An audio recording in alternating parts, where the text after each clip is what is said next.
The Navajo Indian Reservation is located in the heart of the Four Corners region of the United States, covering portions of northeastern Arizona, southern Utah, and northwestern New Mexico. The land of the Navajo is slightly larger than the entire state of West Virginia, some 25,000 square miles. It is not surprising, therefore, that the Navajos are also the most populous Native American people, 150,000 strong and growing fast. The changes which are affecting the Navajo Nation today began quite early in the 20th century, around 1918. It was then that the Navajo people began to realize that an economy based on farming and livestock could not support a growing population with a limited land base. Well, I guess the major change is basically from a very pastoral economy to the economy that we have today, which has a lot of technology involved. Traditionally, Navajos had lived in sparsely populated areas, maintaining their distance from others. This made the concept of a unifying tribal government all the more difficult for most Navajos to accept. Independence had long been a way of life. But with the ever-expanding population, and with the increasing demand for tribal oil and mineral resources, it became clear that some kind of governing body was needed. So in 1923, the Navajo Tribal Council was formed. Initially, the new council did little to change the lives of most Navajos. Its only real function was to serve as a negotiator with those who wanted the tribe's mineral wealth. Most Navajos still voiced their opinions and solved their problems in community chapter meetings, content for the most part to ignore the new tribal government.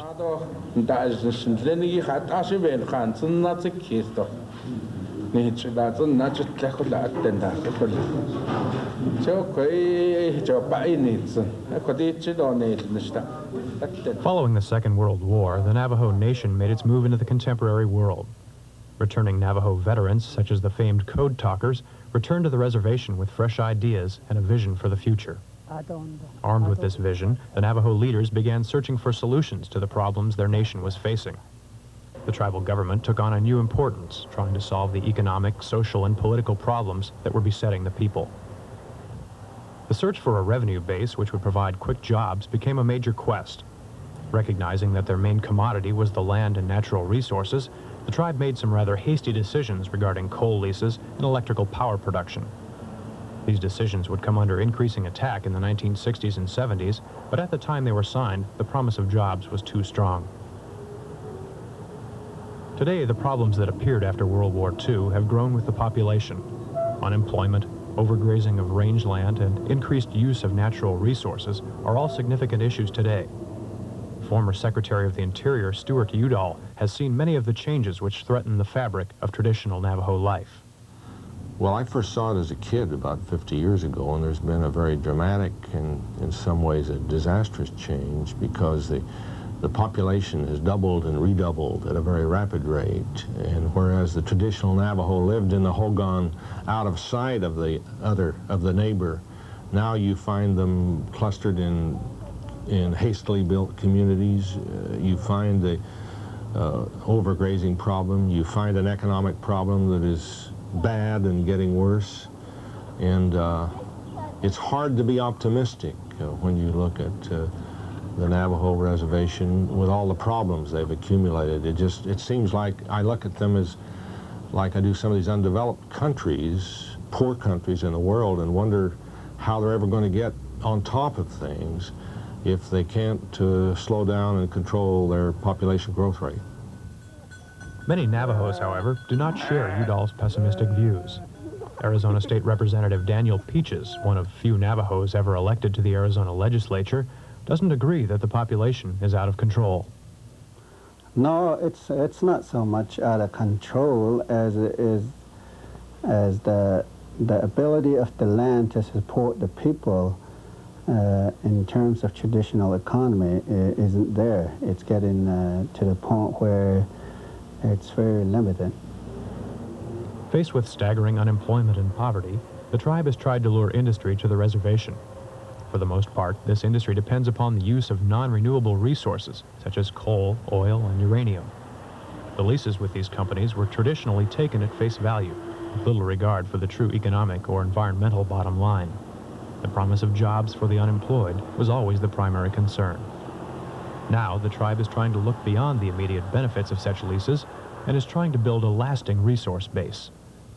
The Navajo tribe is working very hard to create a spin-off from the development, extraction, and processing of its mineral resources, so that whenever mineral resources are gone, then you've got a viable economy in its place. And this is the desire of the tribe, and although it doesn't look as noteworthy at the moment, there are plans being made, and those plans are being implemented on a project-by-project basis. So when the coal is gone and the uranium is gone and the oil is gone, you still have an economy? Yes, yes, a self-sustaining economy. This is what the tribe is working for. The concept of Indian self-determination, deciding their own fate, is one which has gained tremendous support among Navajos in recent years. But with federal dollars playing such an important part in the Navajo economy, such self-determination is not yet a reality. Secretary Watts said this recently, that he would like to see the tribes become more self-sufficient. Well, I submit we are trying to become self-sufficient, but the Congress is delaying our becoming self-sufficient by not passing appropriate regulations for us to assume our proper place as a government. Well, within limits, self-determination is what we've always tried to do. I want each one of the tribes to be able to chart their own course to the maximum extent, do what they want to do.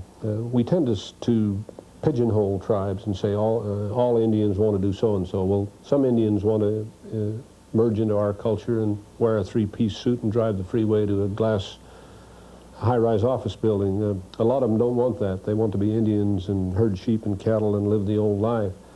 And I think we need to give them as much diversity as possible and let each Indian individual do what he would like to do. Well, in the first place, the tribe feels that it was here first and that it's entitled to live its own existence without dictation either from the federal or from the state government. The ability of the Navajo tribe to control its own destiny depends in part upon the goals which the tribal leaders have set. Tribal Chairman Peterson Zah. I'd like to see the government reform so that more people participate in the process of running the tribal government. I'd like to see the Navajo Nation put its education back into order. We have multiplicity of schools. We've got about 5 or 6 different kinds of educational system on the reservation. And some of them go by state standards, some of them go by BIA standards. Some of them, have local community groups that set their standards for themselves. We just recently got accredited by North Central Association, and whereby the tribe would be acting as an accrediting agency. And I think that's a big step for the tribe whereby we can standardize many of our educational institutions on the reservation. My own personal philosophy is that if you do a good job of educating the youngsters, the youth on the reservation, many of these things that we're asking for, like the production of doctors, lawyers, engineers, what have you, those will be a natural process if we do a good job at the local school level with youth. Since the arrival of the Spanish in Navajo country, livestock has played a crucial role in the lives of most Navajos. Horses, sheep, goats, and cattle all are used by the Navajo for everything from food to barter. Because of this, the problem of overgrazing is a matter of concern to all Navajos.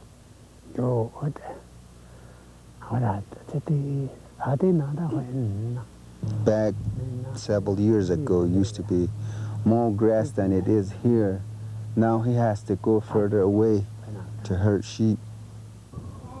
In the 1930s, the United States government took steps to control the problem of overgrazing.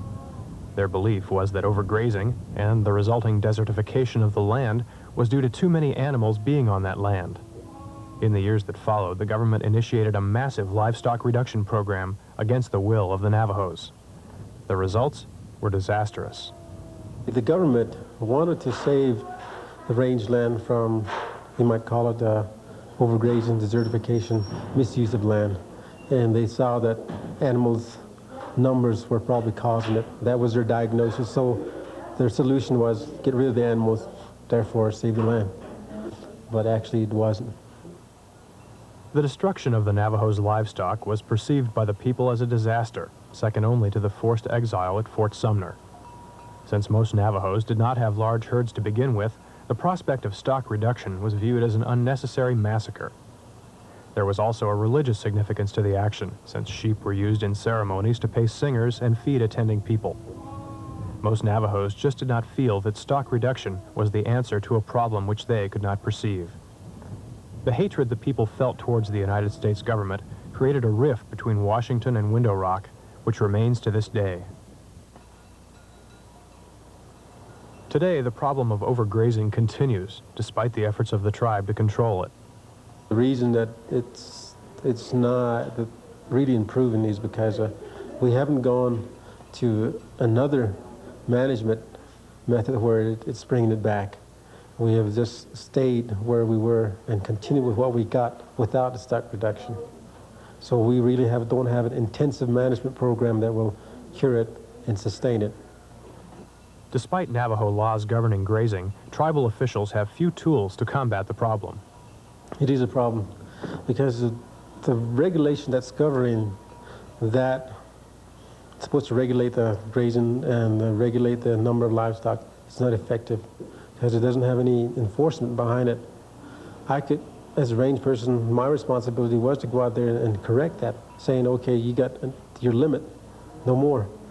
But it doesn't carry, the weight that I put in it because there's nothing that I can do that will make him do it because there's no legal or police force behind me to do it. So it's really an honor system? Yeah. It's a what you might call the law of the common.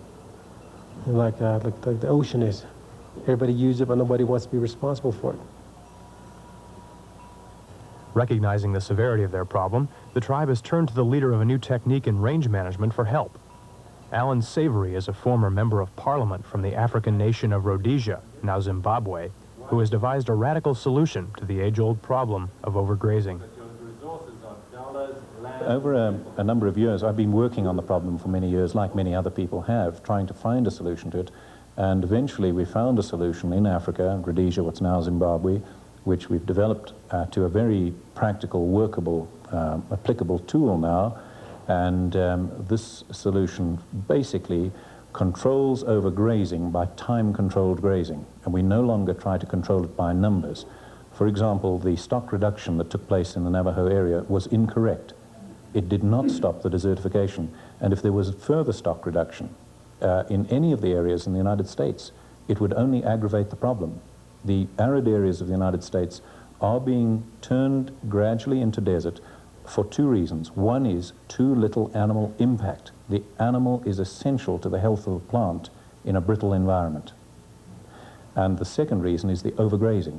So if we time control the overgrazing, we then do not need to control overgrazing by numbers, and we can increase the number of animals and stop the desertification process. So what you're saying is that plants need to be eaten to a certain point in order for them to be healthy and regenerate? Yes, with the students that are on the school right now, yesterday we went to the Chaco Canyon National Park. That has had 49 years now of total stock reduction, and we use that as an example of land destruction. The desertification there is more pronounced than the surrounding areas. There are more plants dead and dying, there are more big areas of bare ground, there's more soil erosion, and when we went over onto the neighboring ground, albeit badly grazed, overgrazed, it still has the animal impact which is helping to stop the desertification. And there's an immediate contrast and an improvement on the boundary. And by improvement, I don't mean that it's getting better or not desertifying, I mean it's doing so at a slower rate than the land which has had total stock reduction for 49 years. So that was a clear demonstration of the point that I'm making and what we're training these Navajos to now put right. Unfortunately, the problem of overgrazing is not taken seriously by some people. Tragically, the average person, and this goes right the way through to the political leaders of nations, think that it's just a grazing problem. It is not. It concerns every businessman, every citizen, the whole nation. a nation is only as strong as its resources. And the resources of most of the United States are ultimately, the weak link in these will be the water for industries, cities, etc. And as you know, vast areas are drying up, and that is what is causing it. Basically is understocking, there are too few animals with too little impact on the land, overgrazing because they're on the land for too long a period of time, the way that we're handling livestock. So this is of much more concern to the nation, the political, industrial leaders, than it is actually to the ranchers and cattlemen. But it's not perceived that way through ignorance, really. Savory's new technique, the Savory grazing method, combined with holistic resource management, differs from traditional range management techniques in almost every way. The traditional methods, the grazing systems and so on that have been used in this country and in other countries have all been basically founded on the concept that you controlled overgrazing by numbers control. In other words, it was acknowledged that overgrazing was the major cause of desertification. The only other one is fire. Fire and overgrazing are the two major causes. Now, I know a lot of people talk about arable lands, but that's relatively minor area compared with the water catchments, which are millions of acres, right? And on these, the two greatest influences are the overgrazing, the fire, and people saw the overgrazing as a problem, but they tried to control it by numbers. The more they lowered the numbers, the more the problem was aggravated in many cases, because the overgrazing continued and we got less and less animal impact, which was essential for the plants.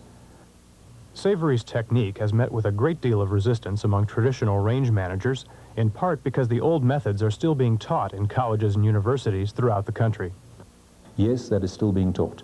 One or two universities have begun to change their thinking to the degree of coming through the training school on the new approach to holistic resource management, but it's only a start. But a snowball even has to start small. The Savory grazing method, when applied to the problems on the Navajo reservation, focuses on the most efficient use of available resources. We're starting by putting the available dollars where they're most needed, which is education and knowledge. In other words, part of this new approach, it's Savory grazing method or holistic resource management. And the three resources that we have to deal with on any unit of land are basically land, people, and dollars. Now, the Navajos only have certain dollars available, and the biggest weakness at the moment is the lack of adequate knowledge. So that is a bigger problem than the land problem. So right now, we're shifting as many dollars as we can to training, educating, training instructors, etc. In the 1980s, there has been tremendous publicity given to the development of Western energy reserves. Oil, gas, and especially coal have all been subjected to intense national scrutiny, and energy concerns have placed a high priority on the development of new resources. On the Navajo Indian Reservation, where such resources are the life's blood of the economy, the stakes are high. But right now, the mineral resources of the tribe constitute 75–80% of the revenues that are coming in. So on that basis, I would say they were very important. In terms of whether future generations would have that foundation would be based on how much is used today. Aware of the problems that large-scale energy development can bring, the tribe is trying to keep a tight rein on future development. My initial reaction to that would be that the tribe, I think as people and as entity, we need to look at every resources very carefully, particularly those natural resources that are non-renewable, because once they're gone, they're gone. And I've been advocating for a slow development, perhaps resources at a time, and with more people, doing the work than just simply inviting a big, huge energy company to come into the reservation and do as they please. Certainly the land has to be looked at very carefully. There has to be guaranteed some kind of renovation program to make sure that we rehabilitate the land and we put the land back into its natural state, once the mining activities has gone on.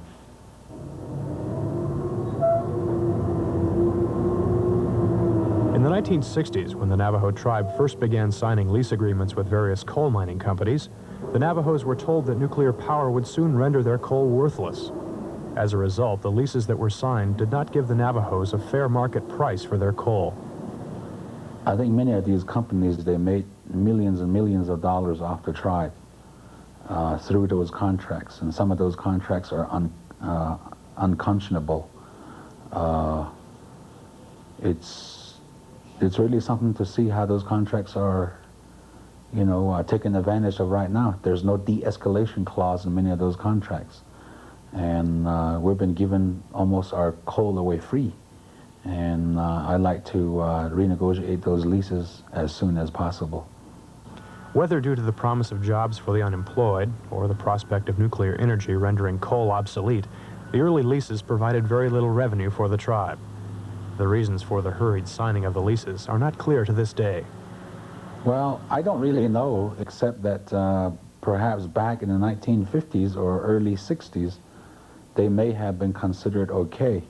But I just don't see whereby the tribe would permit itself to let go a contract where there's no de-escalation clause in them, because the price of coal goes up and down. And in some period in time, the price of coal is very high. And, you know, I think the tribal council should have had, you know, the good judgment with their lawyers that they should have those kinds of provisions in there. For some reason, this one the tribe just let it slip by. Coal company officials, worried about the current renegotiation of their leases, are quick to downplay the bitter feelings between themselves and tribal officials. Well, I think our relationship with the Navajos the 5 years I've been here has been great. I'd say the Navajo and the Hopi. And we don't have any qualms with the relationship we have with either tribe. Peabody Coal Company, which operates 2 of the 5 coal mines on the reservation, does provide a great deal of tax support to the local schools and communities. From our tax standpoint, we're paying about $6.1 million a year in taxes. And as far as funding for the educational system at KAET, we stand for about 85% of their funding in the schools. And another issue I'd like to bring up is Peabody being located on the Black Mesa. We have paved about 11.2 miles of road in, and on top of that, upgraded about 33 miles of access roads around our operations. And then for operational purposes, constructed and built about another 100 miles of haul road. And through this, we have school buses coming onto the Mesa, which have never been there before. And one thing I'm proud to say is we have first-generation kids going to school off of Black Mesa now that, had Peabody been there, would have never been in existence. Although the coal companies provide a substantial tax base for the communities, there have been problems in other areas. I think so. For example, there were abuses where the companies made extra roads through the area to get to the mining area. And these roads were eventually used by the local residents, to the point that today, when we wanted to close these roads, the ones that complain the loudest are the people, not the company. There has been abuse in terms of waste dumps. The company seems to have dumped its waste indiscriminately. Now they're actually dumping their waste in the coal pits. There have been abuses in terms of generating dust on the coal haul roads. They have roads where they haul coal, and they've created a lot of dust which gets onto the laundry when you hang it out on the clothesline, and it makes for difficult breathing during a particular point in the season, and making the company water these roads down has abated that. There have been labor and manpower inequities. The non-Navajo gets preferential treatment before the Navajo does, and yet it's Navajo land. The Navajo is not promoted as equitably as the non-Navajo, and so these things occur, and they require investigation. Such investigation has traditionally fallen under the jurisdiction of the United States government and the Office of Surface Mining. And although the tribe has been working closely with OSM to monitor its mines, federal regulations prevent the Navajos from assuming total control. The fees that are collected by the U.S. government for coal mining done on Navajo lands is, at this point in time, we understand, in the neighborhood of $30 million. $15 million in a bag that's called discretionary funds, and $15 million in another bag called state tribes programs. And when Congress says that the Navajo tribe has authority to regulate mining on its lands, the tribe becomes eligible to monitor its own coal mines, regulate that out of these funds that have been collected. So in that sense, we would be self-sufficient. However, whoever they are, and I'm sure they know who they are, the interest groups, the anti-Indian groups, don't want that. Another reason simply is that a lot of these groups say Indians can't do it. And our record shows that we can do it, and we're ready for it. But a lot of these people have the mentality of the 1800s. A good Indian is a dead Indian. And the mentality that Indians are not people, it's still there. Hollywood hasn't done very much good to change that stereotype. So we know what we want, and we want the chance to be self-sufficient, and we have a chance in this coal mining area, but there are those that don't think it's proper to give us a chance.